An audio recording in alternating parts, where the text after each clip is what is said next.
उनमें कितनी कला रहेगी। इस प्रकार से इन परिणामों का शोध D7 कुंडली से किया जाता है। इसमें एक राशि 30 की होती है और बराबर बराबर 7 भाग होते हैं। एक भाग 4.17 कला का होता है।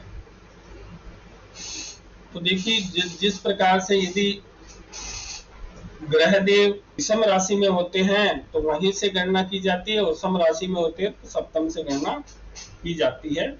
तो इस प्रकार से सप्तमांश कुंडली का निर्माण हो जाता है।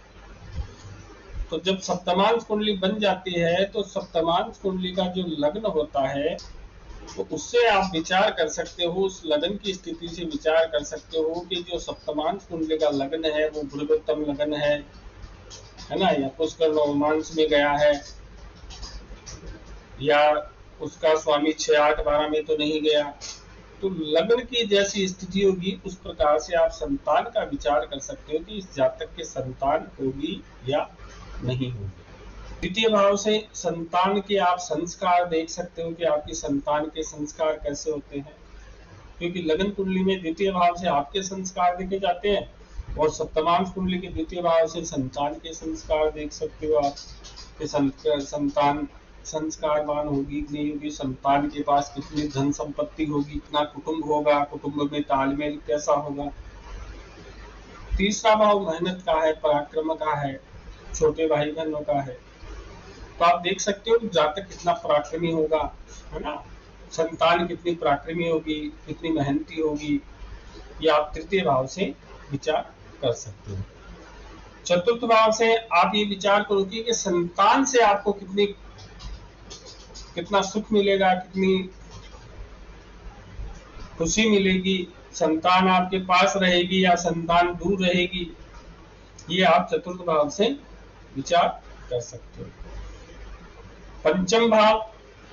पंचम भाव से पूर्व पुण्य का भाव है ना, पहली संतान का विचार किया जाता है। मनोरंजन का भाव भी है, यदि पंचम का विस्तृत है, पंचम भाव मनोरंजन है, तो पंचम का सप्तमांश कुंडली में पंचम भाव, तो आपका जीवन कितना आनंदमय रहेगा, आपकी मानसिक प्रवृत्ति क्या रहेगी, आपकी बुद्धि कितनी तेज होगी, ये आप सप्तमांश कुंडली के पंचम भाव से विचार कर सकते हैं। भाव से आपको संतान से क्या क्या समस्याएं प्राप्त होगी, संतान को क्या क्या बीमारियां होगी, है ना, संतान को अपने जीवन साथी से, क्योंकि सप्तम भाव का छठा भाव हो गया ना, तो संतान से आपको क्या क्या, संतान के आपके क्या क्या परेशानी आएगी, या संतान को अपनी जीवन साथी से क्या क्या परेशानी आएगी, आप छठे भाव से विचार कर सकते हैं। और सप्तम भाव पंचम भाव का तृतीय भाव, द्वितीय संतान का भी विचार इसमें किया जाता है कि आपकी द्वितीय संतान कैसी होगी,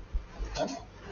और इसमें कई विद्वज्जन गर्भ धारण करने की क्षमता भी देखते हैं सप्तम भाव से कि सप्तम भाव कैसा है, लग्न कैसा है, सप्तम भाव कैसा है, क्योंकि प्रत्येक भाव का सहयोगी भाव सप्तम भाव होता है। तो इस प्रकार से जो लग्न से विचार कर सकते हो आप सप्तम भाव से भी विचार कर सकते हो। अष्टम भाव से आप अपनी संतान की आयु के बारे में विचार कर सकते हो। अष्टम भाव संतान की मृत्यु है ना, तो अष्टम भाव से आप विचार कर सकते हो, संतान की उम्र का विचार कर सकते हो, गर्भपात का विचार कर सकते हो। जैसे लग्न कुंडली में पंचम से करते हैं तो इसमें अष्टम से कर सकते हो, क्योंकि पंचम भाव का विस्तृत रूप हो गया है, तो इसमें अष्टम भाव से आप कर सकते हो। नवम भाव से आपका वंश आगे नहीं बढ़ेगा, संतान का धर्म कैसा होगा, है ना, संतान का भाग्य कैसी होगी, ये भी आप विचार कर सकते हो। 10वां भाव संतान के कर्म, संतान का कार्य क्षेत्र क्या रहेगा, संतान कैसे कर्म करेगी। एकादश भाव से संतान से क्या लाभ मिलेगा, माता पिता की संतान से क्या आकांक्षा रहेगी, क्या इच्छा रहेगी कि हमारी संतान ये काम करे। और द्वादश भाव से आपने जो खर्च किया है संतान के लालन पालन में, आप सप्तमांश कुंडली देखिए, द्वादश भाव देखिए और जातक को निर्देशित कीजिए कि आपने संतान के लालन पालन के लिए बहुत पैसा खर्च किया या नहीं किया। ये निर्णय आप द्वादश भाव से ले सकते हो। कुछ सामान्य फलादेश के नियम हैं, जैसे जन्म कुंडली का लग्नेश सप्तमांश कुंडली में 6, 8, 12 में चला गया, संतान या तो होगी नहीं होगी तो संतान के साथ अच्छे संबंध नहीं होगी।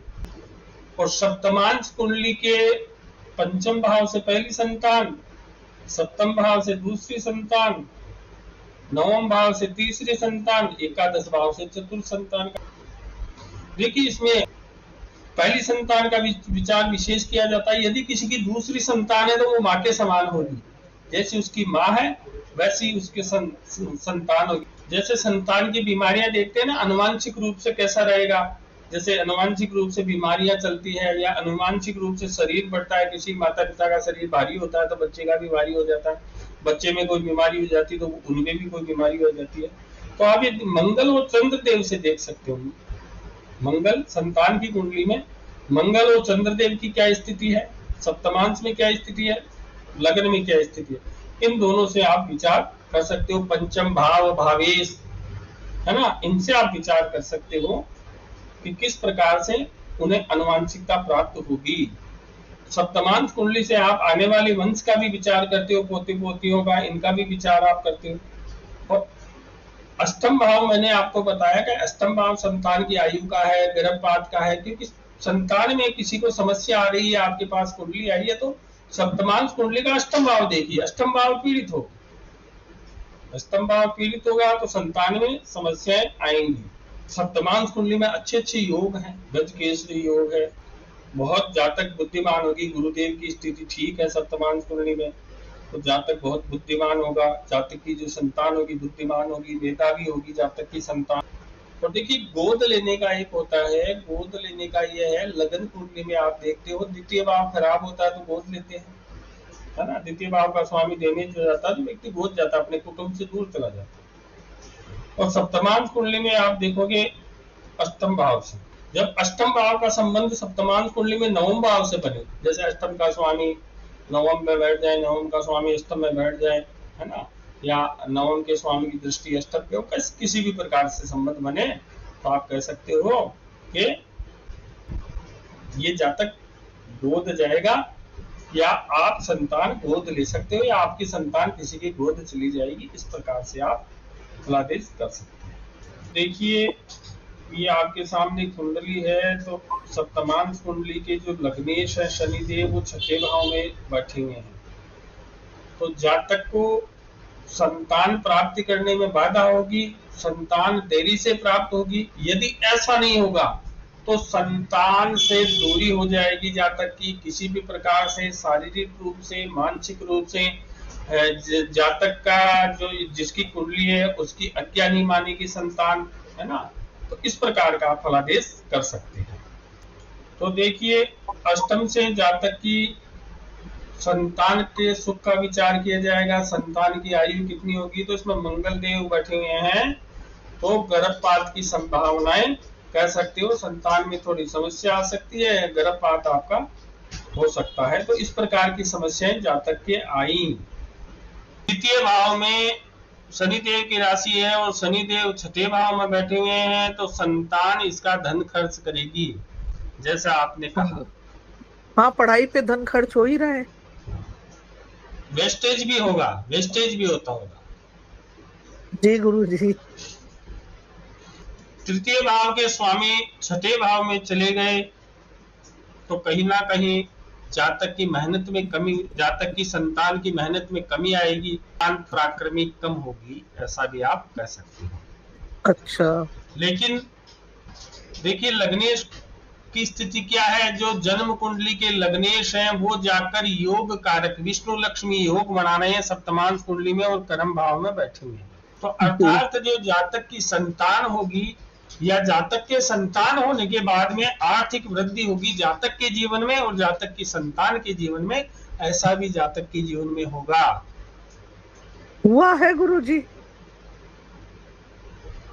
जातक दिन रात चौगुनी तरक्की कर रहा है, तो एक साथ कई परिवार चलाता है जातक। मैं इस जातक को बहुत अच्छे से जानती हूँ, एक साथ 3-4 परिवार चलाता है ये। तो देखिए चतुर्थ भाव का जब विचार करते हैं सप्तमांश कुंडली से तो संतान से प्राप्त होने वाला सुख या खुशी, है ना, तो संतान से जो खुशी या सुख प्राप्त होगा तो सूर्य देव बैठे हुए हैं, पाप ग्रह हैं, तो संतान से सुख की कमी करते हैं, है ना। और बुध देव है तो ये फलादेश ले सकते हैं कि बचपन में कमी होगी, बाद में संतान का सुख मिल जाएगा। इस प्रकार से भी आप फलादेश कर सकते हो। जो संतान का पंचम भाव है वो पाप मध्य और शुभ मध्य है। संतान का जो पंचम भाव है वो शुभ मध्य भी है, पाप मध्य भी है। तो ये कह सकते हैं कि संतान को जो पूर्व जन्म के पाप भी मिले हैं और पुण्य भी मिले हैं, क्योंकि राहु देव बैठे हुए हैं, तो जातक के जीवन में पूर्व जन्म के कर्मों का अधिक प्रभाव रहेगा। इसीलिए इस कुंडली में पिता पुत्र की दूरी हो गई। एकादश भाव से जातक की संतान की आय का विचार किया जाता है, तो एकादश भाव में केतु देव बैठे हुए हैं, तो केतु देव की स्थिति और एकादश भाव के स्वामी मंगल देव अष्टम में चले गए, तो ये कह सकते हैं कि जातक की आय अनिश्चित होगी, कभी कमाएगा कभी नहीं कमाएगा। इस प्रकार से भी आप फलादेश कर सकते हो जातक की संतान के लिए। एक निश्चित कमाई नहीं होगी कि भाई एक निश्चित कमाई, कभी बहुत ज्यादा पैसा आ जाएगा और कभी बिल्कुल नहीं आएगा, तो इस प्रकार का कार्य इसकी संतान कर सकती है। संतान के जीवन साथी की विचार करें तो इसमें सप्तम भाव में चंद्रदेव बैठे हुए 4 नंबर की राशि में, अपनी राशि में बैठे हुए, तो ये कह सकते हैं कि इनकी जो पुत्र वधू होगी वो सुंदर होगी, अच्छी होगी, जातक का संपर्क अच्छा होगा। इस प्रकार से भी आप फलादेश कर सकते हैं।